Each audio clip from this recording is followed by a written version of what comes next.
Today is all about the Sigma 50mm f1.4 DG HSM art lens, available for both Canon and Nikon mounts. This is a full-frame lens that can be used on crop sensor bodies as well. And this is one of the toughest reviews that I have ever had to put together. Now, before we begin, I want to give a shout out to a new site that I've been in touch with. It's called thetoggle.com. What is it? Here's the site, and they are self-described artists, photographers, fitness enthusiasts, business professionals, food connoisseurs, dog lovers, and travel junkies. They have some pretty cool content for us gadget lovers, so it's definitely worth a peek. Okay, let's talk about this lens. I had the opportunity to try it out for 3 days, so I took full advantage. Now, did I spend 3 days shooting test targets, checking for resolving power at different apertures, and tediously analyzing corner sharpness? If you know me, you know the answer is no way.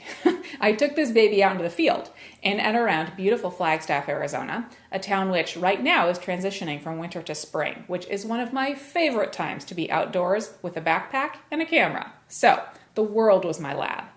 If you need the numbers, go to DxOMark. If you want my real-world review, keep on watching. Let's go over the basics. This is a prime lens, no zooming here, and it's at the prized 50mm focal length. And we're talking f1.4 at the widest aperture. This gives you the ability to lay it on with depth of field effects.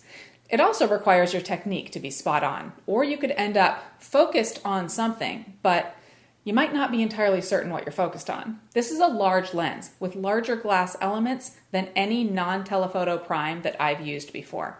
It's larger and heavier than many of my zoom lenses even. Now, that's not problematic, but if you have a passion for small, nimble, but mighty prime lenses, this is not in that category. This is a well-built tank of a prime lens with a large, solid feel. This situation had me with strong but mixed emotions. On one hand, we have a super high-quality prime lens with fantastic technical scores. It opens to f1.4, but is equally comfortable shooting at f4 and f8. It's actually sharper stopped down a bit from f1.4. It did everything I asked. There were a few quirks that I'll talk about in a few minutes, but nothing bad. Oh, and the color rendition. Fabulous. I switched between the Sigma and some of my Nikon lenses from shot to shot, and with white balance and other settings the same, the colors were richer with the Sigma. Usually, I consider differences like that to be subtle and easily adjustable with white balance. In this case, the Sigma made a noticeable and consistent difference. On the other hand, this is a big lens for a prime, so here's where the SnapChick factor comes in. If you've watched even a few of my other videos, you know that I like to keep it all light and nimble. D810 with the 50mm or 35 or 24, D5000 with the trusty 35mm DX, Canon with Pancake, and my baby right here, Nikon V1 with 10mm Pancake. Especially when shooting primes, the camera and lens feel like an extension of my body and my mind. The Sigma doesn't destroy that vibe, but it's not quite the same for me. Another factor is the price. The Sigma is about as expensive as all of these primes put together. Is the Sigma sharper than these? Most of them, yes. Is absolute sharpness everything? For some people, the answer is yes. And the Sigma might be the best 50mm lens for those people. It is a sharp lens. Don't expect peak sharpness at f1.4 or f2.8, but like many primes, at f4 it really starts to get into extreme territory. It's roughly the same sharpness as the Nikon 85mm f1.8, obviously the Sigma at a wider focal length. The Sony Zeiss 55mm I tested with the Sony Alpha 7 was sharper, especially at wider apertures. I'm splitting hairs though, and I've never used a prime that I haven't loved. Here's my take on the difference between a sharp lens, which includes most primes, and the standout super sharp lenses like the Sony Zeiss and the Sigma. Sharp is good, but a sharp print of a bad image is still a bad image, and a great image with above average sharpness is a great image. Now, what makes an image good or bad? Well, that's up to you. In my reviews, sometimes I recommend a lens. Sometimes I don't, but today I'm going to recommend a third option for this Sigma. Try before you buy. $1,000 is a solid financial commitment for a prime lens, especially when you can get a Nikon or a Canon prime that can shoot f1.4 for about 1/3 of the price of the Sigma. Even less if you opt for an f1.8 model like I have. My style usually has me shooting at f2.8 or f4 regardless. How can you try it out before you buy it? My favorite rental shop is Lumoid.com. I've borrowed various items from them for review, like the Canon 6D, the Nikon DF, and the Fuji X100T. It's a great low-cost way to get some great gear in your hands before you make the actual commitment to buy. Like nothing else I've reviewed, this is my recommendation for this lens. There's no way I can tell you definitively if this is the right lens for you. If you like small, less expensive, and more nimble, these classic smaller primes fit the bill well.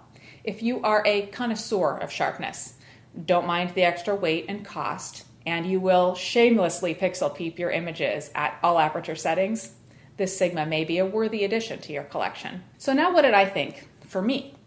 Well, first I have a confession. I have used Sigma and other third-party lenses in the past, usually some of the lower cost zoom lenses, and I was not always impressed. In this video, I talk about some of the pros and cons of third-party lenses from my perspective. But back to this lens. The moment I opened the box on the 50mm art lens, I knew I was in for a treat. Rather than the inferior build quality that I was accustomed to, the build quality was over the top, truly amazing and solid. And as I shot with the lens, I liked it more and more. It has its quirks. I lost about a half a stop of exposure at the widest apertures. I was using exposure compensation more than I am accustomed to. Is this the lens itself or the third-party lens not communicating properly with my D810? I don't know the answer to that. And it was not a big issue, but it was an adaptation that I had to make. I shot with this lens, and it didn't let me down. The images hold up to scrutiny, and I'd make large prints from shots with this lens without hesitation. For a high-resolution body like the D810, it's a great match. For me, I prefer to have my camera dressed like this versus this, so it wouldn't be my first choice. For me, I'm not going to have a long-term relationship with this lens. It's got two main things going for it: a wide f1.4 aperture and supreme sharpness. I'd only end up making sporadic use of the f1.4 aperture, and the sharpness is great, but to me, those are just two components of dozens that go into making a great photo and into having a great experience with my gear. So for me, it's not worth the premium price. Guys, as I said, I struggled with this review. I wanted one definitive answer to rule them all, but the fact is, we're all different, and the Sigma is different too. It's a prime, and it's an absolutely fantastic prime, but it's larger and costs much more than many others. Do you own this lens? And do you agree or disagree with my assessment? Definitely leave a comment on the video. You can agree with me or you can tell me I'm crazy. All comments are welcome. And definitely check out thetoggle.com for a write-up on this lens and a ton of other articles and information as well.